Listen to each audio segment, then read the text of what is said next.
안녕하세요. 보라색 주부입니다. 여러분들 요즘 엔잡러, 노마드족 이런 용어들 많이 접하셨죠?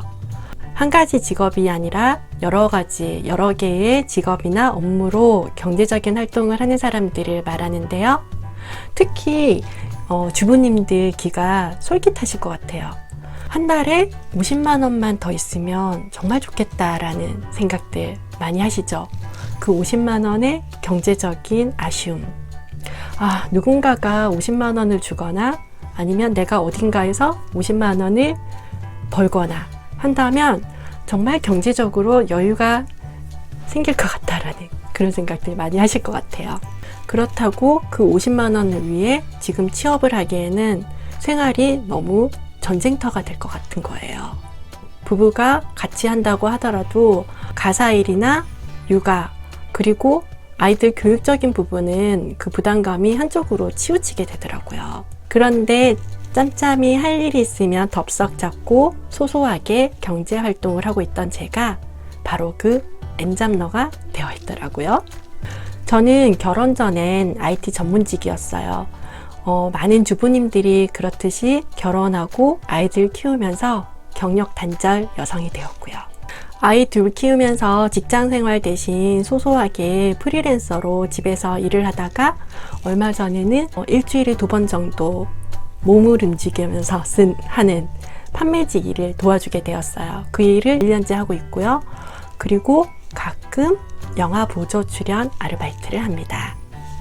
그래서 이번 동영상에서는 여러분께 보조 출연 아르바이트에 대해서 이야기해 드릴까 해요.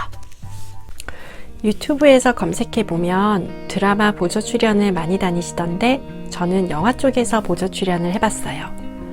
저 혼자 갈 때가 대부분이지만 가끔 가족 출연자가 필요하다고 하면 온 가족이 출동하기도 한답니다. 그리고 운 좋게 차량 보조 출연 기회가 생기기도 하는데요. 이건 정말 대박이에요. 제가 어떤 작품에 보조 출연으로 참여했는지 그리고 그때 받았던 페이는 얼마만큼이었는지 인증부터 들어갈게요. 나를 찾아줘입니다. 이때 가족 촬영이었는데 저와 아이 둘 셋이 갔어요. 촬영장이 대부도였고 평일 촬영이라서 큰아이는 아직 초등학생이라 현장학습을 내기가 쉬웠고 작은 아이는 이제 4살 정도 되어서 데리고 갈만해서 도전했었죠. 컨셉은 갯벌에서 조개 캐기 체험하는 가족 역할이었어요. 갯벌에서 놀고 있으면 된다고 하셨는데 정말 놀고 있었어요. 조개 캐는 척 하라고 하면 캐는 척 하고 조용하라고 하면 쉿 하고 조용하고 덥다고 아이들 아이스크림 하나씩 주시더라고요. 입금 내역입니다. 이때 3명 갔는데 점심을 사주셔서 식대는 빠졌어요. 기본 시간 안에 촬영이 끝나서 3명 페이로 이렇게 입금이 되었었어요. 이동 시간이나 준비 시간 빼고 2시간 정도 촬영했던 것 같아요. 서복입니다. 이때는 차량 보조였어요. 정말 운 좋게 공유 배우님을 가까이에서 뵐 수 있었어요. 이때는 정말 페이를 떠나서 공유님을 직접 영접할 수 있다는 생각에 대전까지 갔었어요. 아침 8시에 집결이라 5시쯤 일어나서 준비해 출발했고요. 오후 2시쯤 촬영을 마쳤어요. 입금된 금액은 촬영 보조 출연의 기본 페이에 유대비, 이동 페이가 포함된 금액이에요. 서복은 코로나 때문에 계속해서 개봉이 미뤄지고 있어서 아쉬워요. 시동입니다. 이때도 차량 보조였는데 서천에서 7시 집결이었어서 정말 일찍 출발했었어요. 근데 이날은 정말 꿀알바였어요. 한 번 정도 지나가는 차량씬을 찍고 무한 대기 상태였거든요.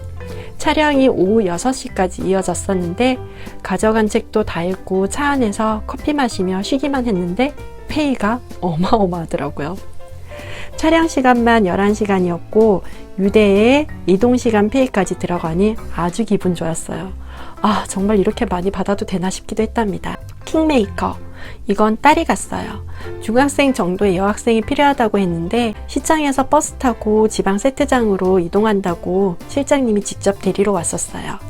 딸아이도 보조 출연 알바를 좋아하거든요. 제가 제 통장으로 받아서 3만 원 정도 엄마 매니지먼트 비용을 제하고 반은 딸아이 용돈 통장에 반은 딸아이 장기 저축 통장에 넣어둬요. 일을 하고 나서 반 정도는 쓰고 싶은데 쓰고 반 정도는 모아두도록 하거든요. 근데 이날 촬영은 좀 많이 힘들어서 미안했었어요. 고생을 많이 했거든요. 새벽에 집을 나서서는 거의 밤 11시가 다 되어서 집에 들어왔어요. 여름에 겨울 교복을 입고 촬영했었대요. 버스 안은 에어컨이 너무 추웠다고. 뭐 지나가면 이런 게 다 경험이긴 하지만 그 당시엔 아이가 병이 날까 많이 걱정되더라고요.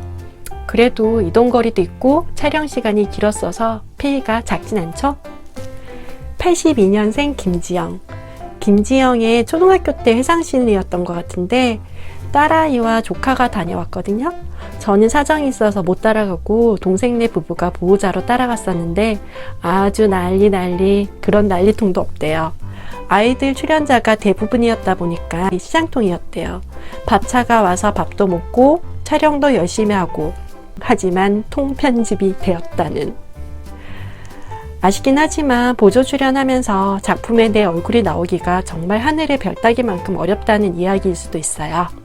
새콤달콤.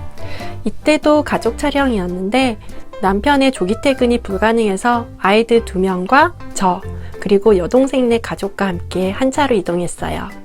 공항에서 가족여행 가는 역할이라 캐리어를 준비해 오라고 해서 준비해 갔고요. 영종도 인천공항에서 했지요.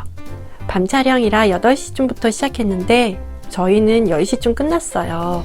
아이들이 있어서 10시쯤에는 퇴근시켜 주시더라고요. 다른 보조 출연하신 분들은 아침 7시까지 촬영했다고 너무 힘들었다고 하시더라고요. 2시간 정도라고 하긴 하지만 1시간 정도는 대기였어요. 배수빈 배우님이 옆으로 지나가셔서 아이들과 사진 촬영 부탁드렸었는데 너무 예쁘고 얼굴도 작고 정말 친절하고 연예인은 정말 역시 다르구나 라는 3명분의 페이입니다. 새콤달콤. 이때는 일산에서 주말에 촬영했었는데요. 혼자 갔어요. 마침 일산에 친한 친구가 살고 있어서 그 친구와 낮에 만나서 놀다가 저녁 7시 직결지로 갔지요. 처음 보는 남자 보조 출연자와 커플 역할이었어요. 심심해서 이야기하다 보니 그분과 저랑 동갑이고 같은 또래 아이가 있어서 아이들 교육 얘기 그런 얘기 하다 보니까 자연스럽게 촬영이 진행되더라고요. 10시가 넘으면 초과 수당이 들어가기 때문에 신경 쓰는 제작진은 그 전에 맞춰서 끝내는 경우가 많아요. 그리고 오징어 게임. 이정재 배우님이 나오는 넷플릭스 작품인데요. 대전 세트장에서 촬영했어요. 코로나 때문에 신경 쓰였는데 열 체크 등 철저하게 관리를 하시더라고요. 이날 촬영은 오전 9시쯤에 집결해서 5시쯤 끝났던 것 같아요. 이렇게 페이가 들어왔습니다. 그녀가 죽었다라는 작품인데요. 지금 한참 찍고 있어요.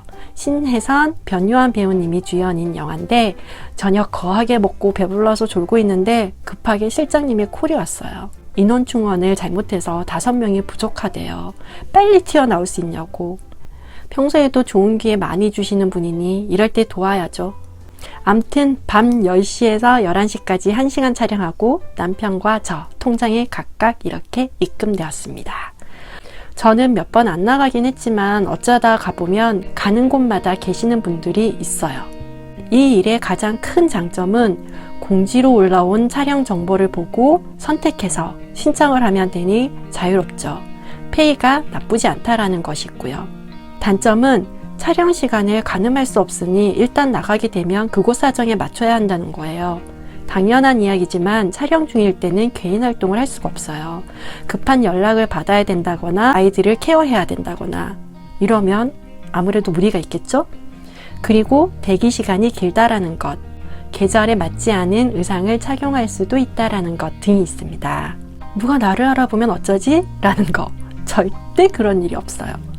열심히 조객해는 척하고 촬영에 임했는데 막상 영화에서 보니 보조 출연자는 그냥 배경일 뿐이더라고요.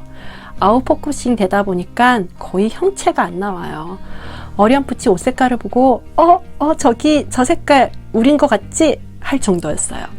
저럴 거면 마네킹을 세우지라는 생각도 들더라고요. 그리고 82년생 김지영 때처럼 통편집이 될 수도 있고요. 보조 출연을 할 때는 그런 것에 연연해 하실 필요가 없다고 보면 돼요. 그냥 가서 지시받은 대로 하고 일할 만큼 페이를 받으면 되거든요. 다음 영상에선 페이에 관해서 아는 범위 안에서 최대한 자세히 알려드리도록 하겠습니다. 감사합니다.